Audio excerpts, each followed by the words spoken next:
Oleh karena itulah seluruh ulama sepakat bahwa niat itu tempatnya di mana? Di hati, bukan di lisan. Seluruh ulama sepakat dalam masalah ijma bahwa niat tempatnya di mana? Di hati. Makanya ya akhul Islam azan ya Allah wa yakum. Ya.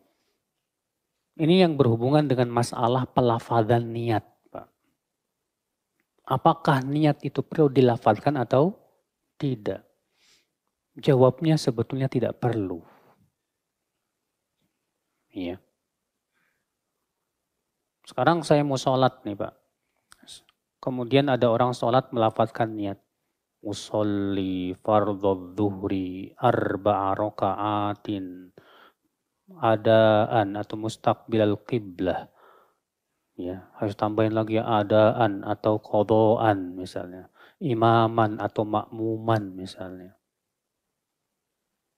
Kita katakan, akhi, buat apa antum menyusah-nyusahkan diri?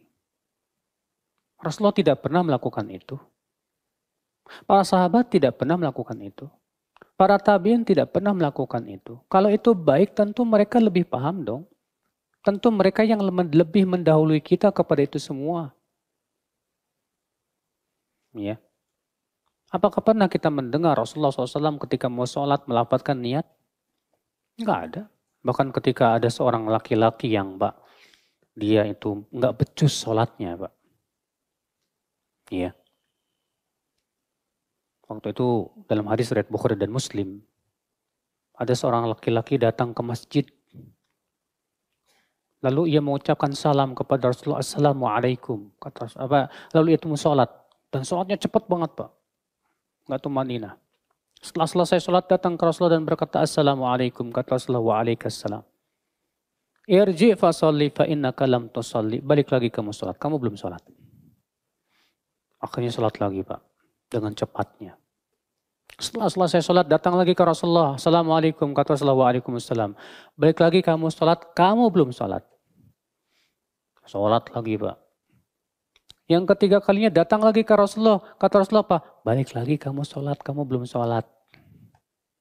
Akhirnya orang ini berkata, ya Rasulullah, ya la uhsin illa hadza fa'allimni.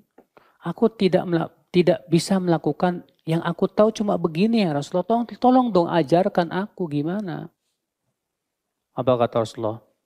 Idza qumta ila shalah fatawaddo.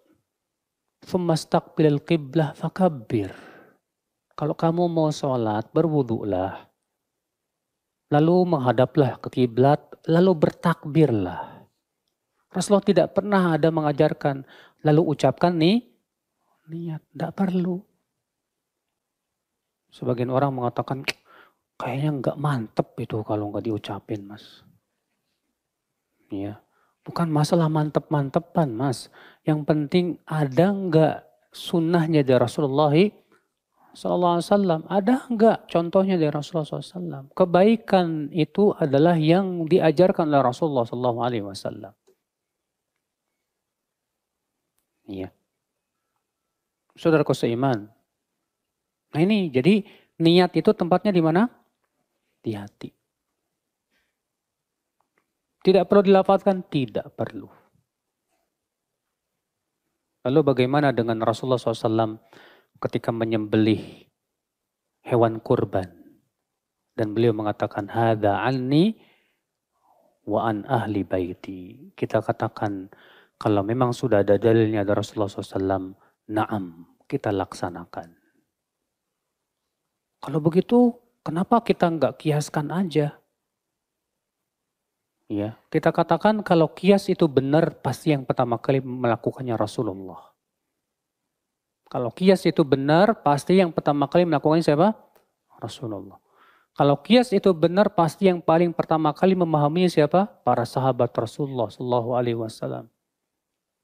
Ya, para tabiin dan para tabi'ut tabiin. Nah, saudaraku seiman, azani Allah wa yakum. Mana yang lebih mudah? Kita sholat Allahu Akbar selesai dengan usolli fardhu dhuhri arba'a rakaat. Sudah gitu Pak, yang lebih memberatkannya apa Pak? Pas takbir, niat lagi di hati. Allah. Sementara kita ucapkan Allah, hati mengucapkan usolli. Makanya antum lihat, ada orang berulang-ulang susah banget, Pak. Allah. Nggak jadi lagi. Allah. Pas imamnya ruku langsung jadiannya, Pak. Allahu Akbar. Agama kita ini jadi susah gara-gara itu, saudaraku sekalian. Padahal Rasulullah tidak pernah melakukan itu, ya akhul Islam azani Allah wa yakum. Nah ini ya. Jadi niat tempatnya di mana? Di hati. Ya.